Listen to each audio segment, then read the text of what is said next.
No, yeah, no, and then it fell over. And he flipped on its wheels and it just drove away. We're trying to do that newsreader thing when they like cut to them and they're just like telling her like. And they pretend that they like each other and they have rapport. And then they go, "Hey, welcome to Channel 9. This is Tom Brady with the weather." Hey, good field dressing. Episode. Don't put me on the spot. God, Ellie, how many fucking episodes have we done of this? 34? No! 33? Oh my God, get off the show.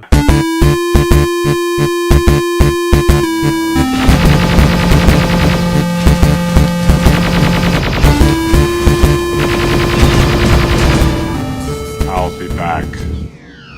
Hello. It's episode 35 of the 2-Minute Terminator. I'm Ethan McKinley, your charming host. And we are here to view minutes 68 to 70. So that's an hour and 6 minutes in to an hour and 10 minutes in, basically. And we get the memorised message from John via the medium of Kyle. Yes, well, in the last episode, we obviously covered what I thought possibly how the time loop was created in the Terminator universe. With this, I think, with what Carl says, which we will come to, there's lots of clues in the things I was perhaps suggesting in the previous episode. And what are those clues? What we know. Well, we'll get to that. If you're watching and if there's any help apart from the time code, it's Sarah leaning against the kind of like storm-drained sewer wall after giving Kyle Michael Biehn a field dressing on his arm. Good field dressing. Thanks, it's my foist. It's my foist. Who sleeps like sat up against a wall? Would you not lie down in his lap? What, both of them or him? No, her. He says you should get some sleep. And then she just leans up against the wall and she's like, talk to me, tell me more about the future. Well, I mean, she's having a bit of an emotional crisis. I'd have laid in his lap. I don't. Well, let's imagine this today. She worked in the restaurant, right? Yeah. Jesus, that's all in one day. Well, yeah, the Terminator almost happens in real time, doesn't it? It's one of those almost real-time movies, kind of. Like when the actual... I reckon it's set over like... A couple of days? No, 2? it's set over like an 18-hour period. Oh, okay. Let's imagine she gets up at 9. She's got a double shift. No, it can't be because they go and stay at... I can't say it because it's further on in the movie. When they have sex. Because they stay the night then, don't they? Yeah. Yeah. So the whole thing would have to be longer than 18 hours. Because this is the first night that they have a snooze. And there's another night they have a snooze. So I reckon it's like 2 to 3 days. Maybe. I think... No, do you think they sleep the entire day through in the motel? They don't sleep the entire day through. Because they're making bombs and stuff. This is the next morning coming up again, isn't it? Yeah. Is that right? Yeah. Yeah. Okay, so she's worked in the restaurant. She's on a day shift, so she finishes at 5. So she has to be at the restaurant at She gets ditched for a date. She's at the restaurant at 10 a.m. She works all day. The kid puts the ice cream in the front of her apron pocket or a kangaroo pouch. Then she has a day's work. She goes home. She's got the date set up with James Cameron. You want to talk about time loops? What's all that about? The guy she's going on a date with was her real future husband to be. I know, James man. Cameron, who was the voice of the guy on the Action Machine who turns down for a date. It's movie magic. What the fuck? Hell. Anyway.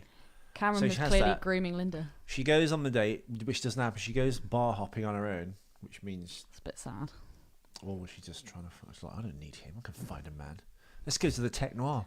With that hairdo? I've scored the last 4 times I've been there. Do the curtains match the carpet?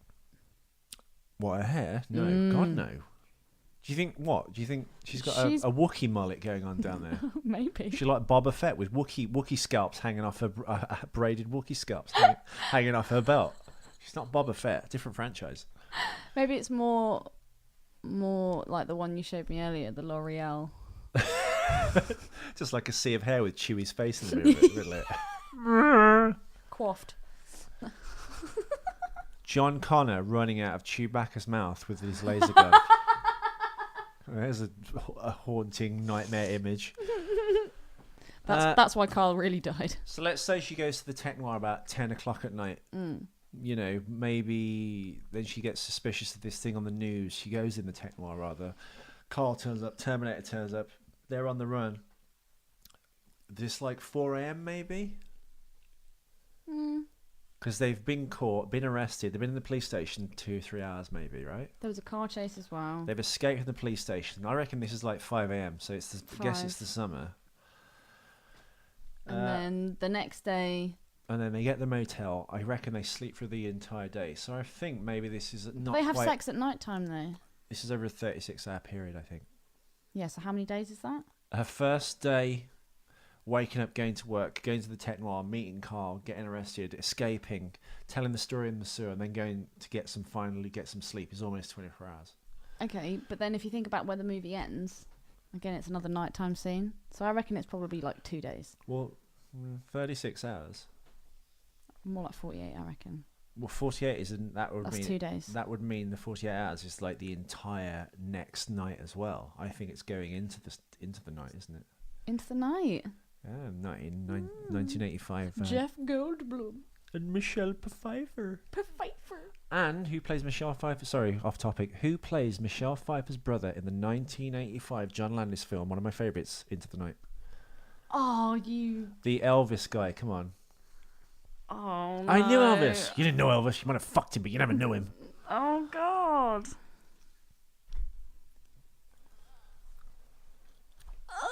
Come on. I can't. Come on. Even I've forgotten his last name, so I'm deducting half a point from myself. I know, but I'm not a movie geek Bruce. like you. God, what's his name? Bruce. Fuck. He's in The Last Boy Scout. He's in tons It's not of Animal things. House, is it? He's in Cliffhanger.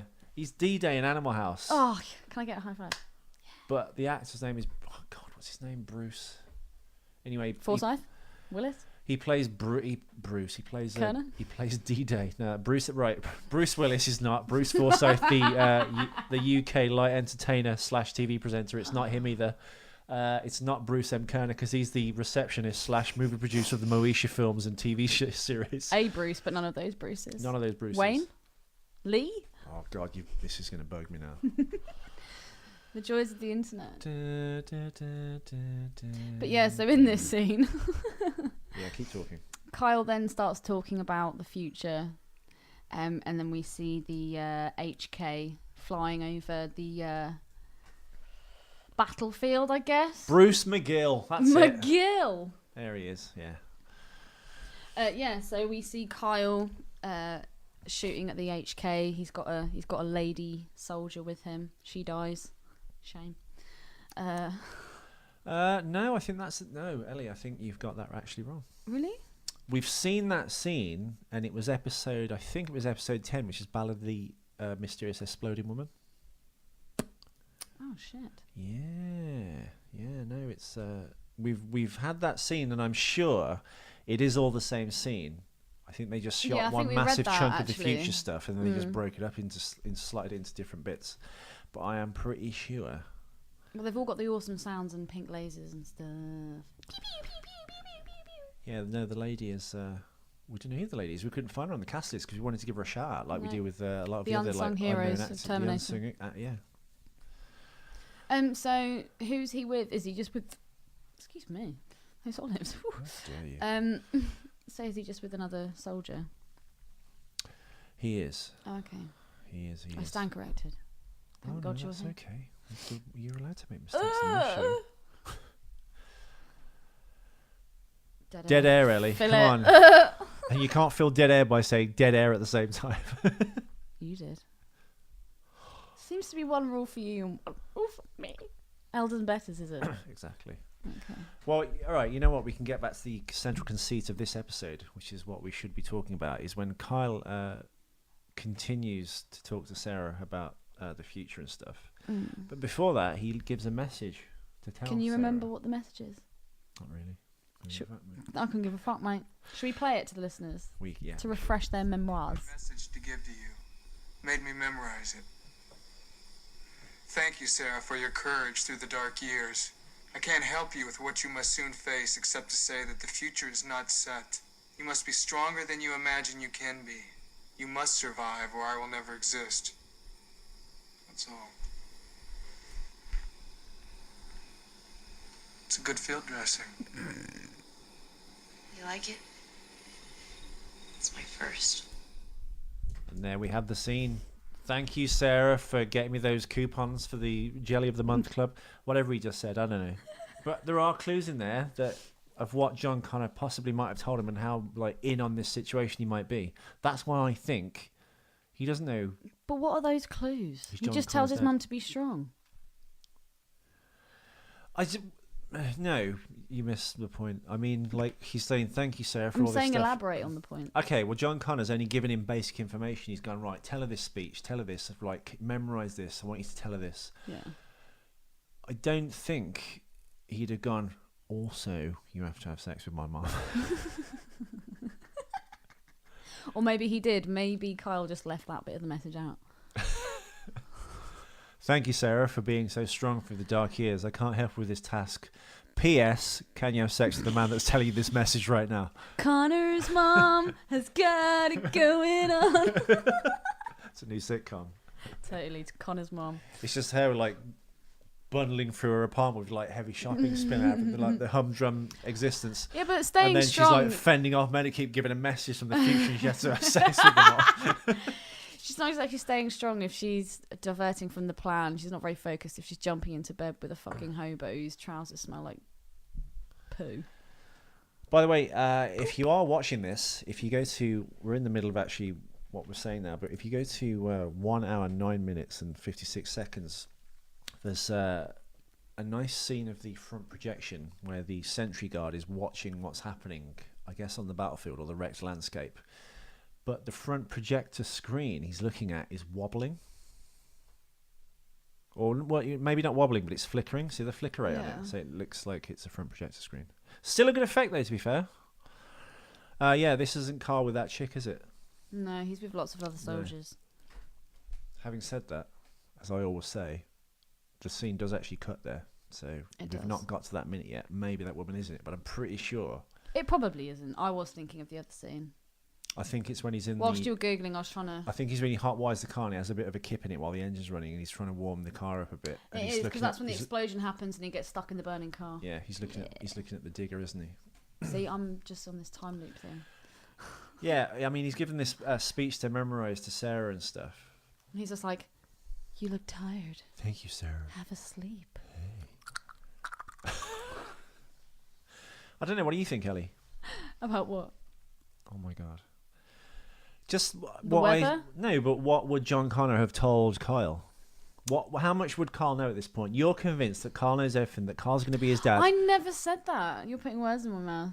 I'm just saying that I think Carl maybe has an inkling, or he knows something. I don't know. It's just kind of the way he acts. If John Connor way had he done his looks at job her. properly, he would have said, "You're probably going to bond in this like extreme human experience." Would she never have told John the name of his father? Under no circumstances have sex with my mom, because you'll tear apart the space-time continuum.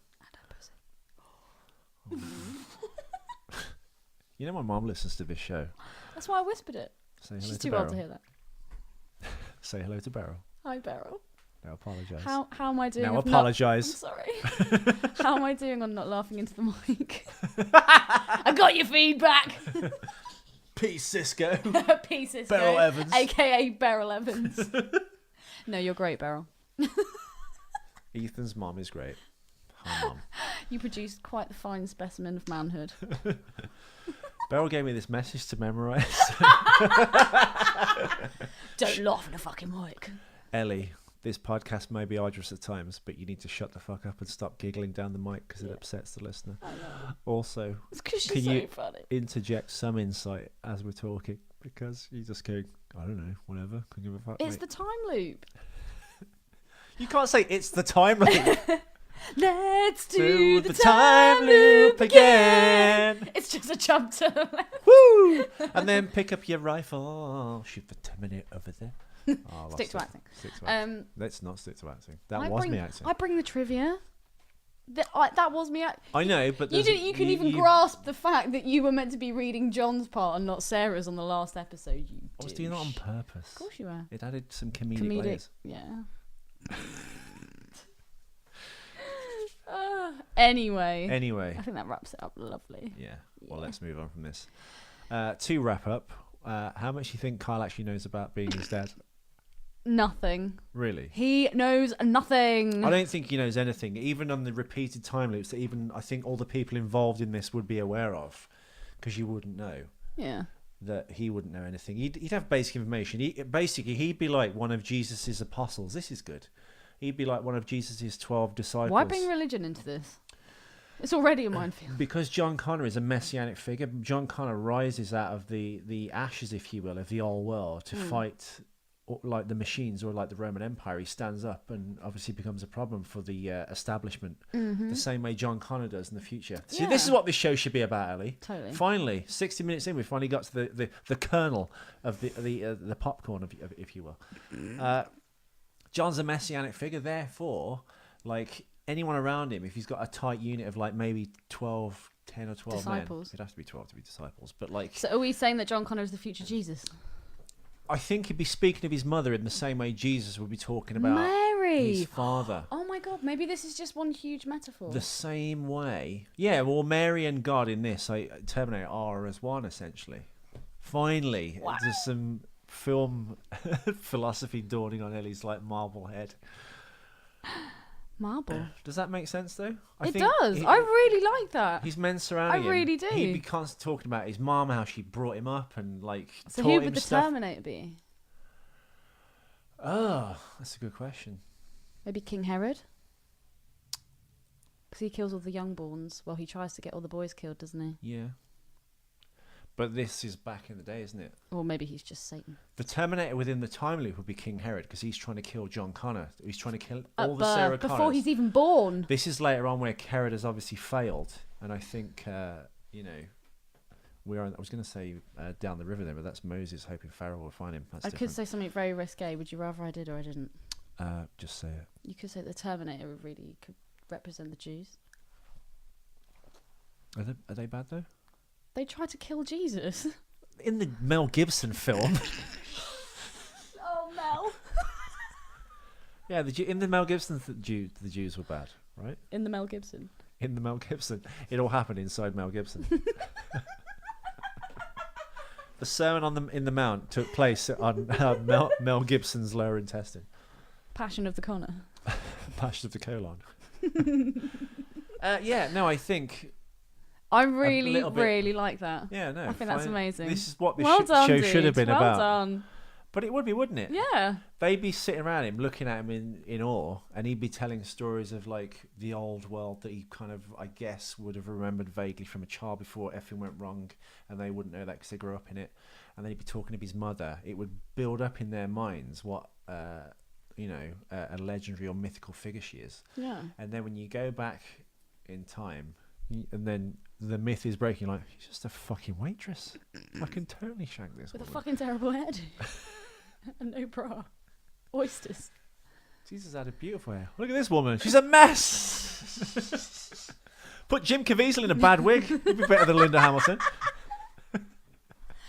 So, religion and Terminator have a lot more in common than we once thought. Yeah, and I think this is obviously Put that why in the Zeitgeist movie. this is why Kyle idolizes Sarah. Dude, Because he I'm coming idolises round to seeing Yeah. it this way. I really like it, but that's what I mean. When I was trying to get you to explain to me, I was trying to relate it to something, and now I can relate it to that. So thank you. You've helped me. I've learned something new today on the Sabbath of all days. Of course, but I mean, it's just we shouldn't really say the Bible is a story, but it kind of is. Well, it is a story. All of them are. Any They all follow the same any pattern legendary or anyway. mythical character. One of the classic figures in literature is the messianic figure, of course. Mm-hmm. Whereas if you've got like the Joseph Campbell stuff, which is what Star Wars is taken from, which I know you have a sore point with, you've got the rogue or the pirate, which is Han Solo. You've got the wizard or the elder, what is it, the old authority, the dispenser of wisdom, the sage, which is like Obi-Wan Kenobi or Yoda. Mm-hmm. You've got like the youthful innocence, the callow youth, which is like Luke Skywalker. You've got the princess, who feminists will hate this, but needs rescuing. Mm-hmm. Princess Leia. By the same token, John Connor is a messianic figure, and Sarah Connor, of course, is, an extension of perhaps God, if you will. So meeting God, Mary. and then having sex with God. What would that be like? Really kinky. Cheeses. Cheeses of Nazareth. Jesus. Get this man more sugar. That was good. That was amazing. That, listeners, I think is close to an episode of what they should be like. Hopefully, we can take this on board as a template and dispense And hopefully, it'll get more film listeners knowledge. than the shitty Genesis trailer. Well, as I said, which is a nice segue now, because of that telling episode we did when we broke down and reviewed the Terminator Genesis trailer for 20 minutes, which was probably the worst episode we've ever done, was actually the most popular. I know, it's crazy. So, on the strength of that, we are now going to release all these episodes on YouTube. And if you're listening to this on YouTube, you're on YouTube. Work that one out. We will be reviewing feature length, might add, a proper hour-long plus, I think we're going to need something more than sugar. Oh, yeah. We'll get more people involved. I think if we get another 2 people as well, if you have like a round table film discussion. Yeah. It can't be just us 2 because this is just like flogging a dead horse. I can't carry you anymore, Sam. I can't do it, Captain. Haven't got the manpower. We really don't. No, we're going to do a feature-length review breakdown with spoilers, so don't listen if you don't want it ruined for you, but it's fucking Terminator Genesis. Who gives a shit, really? It's slipping into Highlander territory now. Oh, God. 6 films? 5, I think. Anyway, we digress. Yeah, there's going to be a feature-length review breakdown, spoilerific, tear-apart, dismantlement of Terminator Genesis. Genesis. Yeah. And hopefully that will put this show more on the map. Like, sadly, the freaking trailer breakdown episode did. I'm Ethan McKinley, your host. I'm Ellie Fitzgerald. Co-host. Joe or someone else will be plugged in at the next week, hopefully. And there'll be Please some come lovely episodes back. coming. Please come back, join us. You can find me at ethanmckinley.com if you want to find out more about the Terminator. More epiphanies. More epiphanies. You can go to the 2 Minute Terminator on Twitter. You can find me at 2 Minute Terminator on Facebook. Fascist book. And you can find Ellie at Ellie's Jellies on Instagram. You can actually also find all of this Terminator, 2 Minute Terminator stuff on your website. Yes. ethanmckinley.com. There's regular, mostly daily updates of like wacky things Arnold Schwarzenegger did early in his career and various other comedic chestnuts. Bye Kill for now. that. Hasta la vista. Baby. I'm Arnold Schwarzenegger, and I'm stupid in my head. I'm Arnold